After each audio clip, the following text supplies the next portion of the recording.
बिस्मिल्लाहिर्रहमानिर्रहीम। अस्सलाम वालेकुम व्यूअर्स, कैसे हैं? उम्मीद करती हूँ आप अच्छे होंगे। आज मैं आपके लिए लाई हूँ बहुत ही मज़ेदार रेसिपी, और आज एक नायाब रेसिपी है। वो है मैदे के साथ तैयार होने वाले पकोड़े। बहुत टेस्टी, बहुत यम्मी पकोड़े होते हैं। हम रेसिपी की तरफ चलते हैं। हमने 3 मीडियम साइज़ के आलू लिए हैं। उनको अच्छे से वॉश करने के बाद पील ऑफ़ किया, और उनको हमने ग्रेटर की मदद से हमने उनको बड़े जो साइज़ है उसके साथ हमने कद्दूकश कर लिया है। कद्दूकश करने के बाद आपने इसको अच्छे से इसका पानी निचोड़ देना है। पानी निचोड़ के आपने 1 बाय 1 डालते जाना है एक बाउल में, ठीक है। पानी लाजमी आपने इसका निकालना है, नहीं तो हमारा जो मिक्सचर होगा वो बहुत पतला हो जाएगा। पानी वो निचोड़ने के बाद हमने इसमें डाली हैं 4 से 5 हरी मिर्चें, थोड़ी सी हमने हरा धनिया डाला है काट के, बारीक काट के। इसके साथ हम डालेंगे अपने जो मसाले हैं वो हम ऐड करेंगे। हमने इसमें 1 टेबलस्पून हमने इसमें कॉर्नफ्लोर ऐड किया है। कॉर्नफ्लोर के साथ हमने इसमें कॉर्नफ्लोर भी आपने इसमें ऐड करना है, ठीक है। कॉर्नफ्लोर का ही असल टेस्ट आता है। इसके साथ हमने 4 से 5 टेबलस्पून हमने मैदा ऐड किया है। 4 से 5 टेबलस्पून हमारा मैदा है। 1 टीस्पून हमने सॉल्ट लिया है। 1 टीस्पून हमने लाल पाउडर लिया है मिर्च का, जो पिसी हुई मिर्च होती है। टेबलस्पून हमने इसमें धनिया ऐड किया, सूखा धनिया। हमने हाफ़ टी स्पून अजवाइन ऐड की है।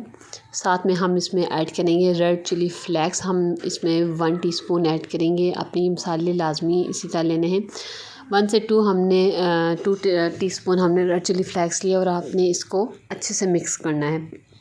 पहले पानी ऐड नहीं करना, पहले आपने इसको अच्छे से मिक्स करना है, और थोड़ा सा पानी आपने ऐड करना है, बिल्कुल माइनर सा। ये देखिए हमारा अच्छे से मिक्स हो चुका है। ऑयल हमने गर्म होने के लिए रख दिया है। अब हमने इनको इस तरह हाथों की मदद से गोल गोल करके जोड़ के हमने इसको डालना है।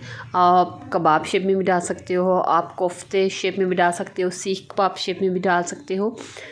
1 बाय 1 आप इसमें ऐड करेंगे। जब एक साइड से हमारे गोल्डन हो जाएंगे तो हम इसको पलट कर दूसरी साइड पे पकाएंगे। बहुत ज़्यादा आपने इनको दबा के नहीं पकड़ना, क्योंकि इसमें हमने बेसन ऐड नहीं किया। हमारे खस्ता और यमी पकोड़े तैयार होंगे। मैदे की मदद से हम इसको बना रहे हैं, और ये बहुत ज़्यादा मज़ेदार और बहुत ही टेस्टी हमारे पकोड़े तैयार होंगे। आप लाजमी इनको ट्राई करना, बहुत टेस्टी हैं, और इनका टेस्ट हमारे आम पकोड़ों से टोटली डिफरेंट है। रमज़ान का महीना आने वाला है, नए आप पकोड़ों के स्टाइल भी देख सकते हैं, उनकी रेसिपीज़ भी आप देख सकते हैं। आप बेसन के बजाय मैदे का इस्तेमाल करके देख लें, आपको खुद टेस्ट का अंदाज़ा हो जाएगा कितने मज़े के बनते हैं।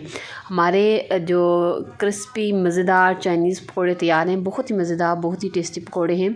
उम्मीद करती हूँ आज की ये रेसिपी अच्छी लगी होगी, और प्लीज़ जो चैनल में नए हैं सब्सक्राइब करें, शेयर करें, आइकन का बटन प्रेस करें, ताकि मेरी आने वाली हर वीडियो आपके पास पहुंच जाए।